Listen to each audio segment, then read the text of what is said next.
school full-time, come home, take care of her sister, fix dinner, do her homework, go to bed about 10. Have to wake up at 1 in the morning to work full-time the night shift, and then start all over again the next day. She was getting 3 hours of sleep a night. This guy now, rocks. she didn't expect government to solve all her problems for her, but she did think, why is it the government's not a little more determined to give me a break on my financial aid so I can go to school? Why is it that my sister's still having trouble getting all the health care that she needs? She didn't feel like our leaders were hearing her and acting on her behalf. I met a woman in Oakland, California, who was a home care worker, 61 years old, wonderful woman named Pauline Beck. And every day she'd go and scrub the floors and fix the beds and care for an 86-year-old amputee in his home.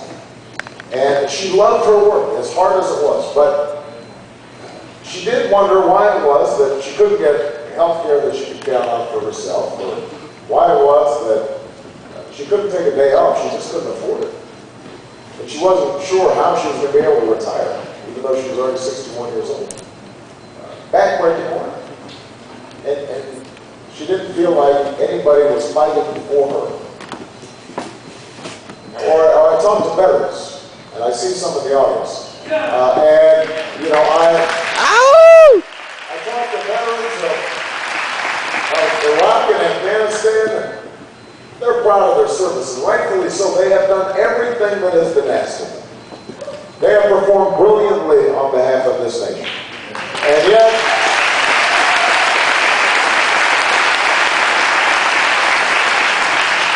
so many of them, I hear stories about post-traumatic stress disorder that gets undiagnosed or untreated, or, I mean, homeless veterans or disabled veterans who wonder how it is that the country could have forgotten their service. And sometimes shaking hands after rallies like this, I'll meet parents of fallen veterans, and I'll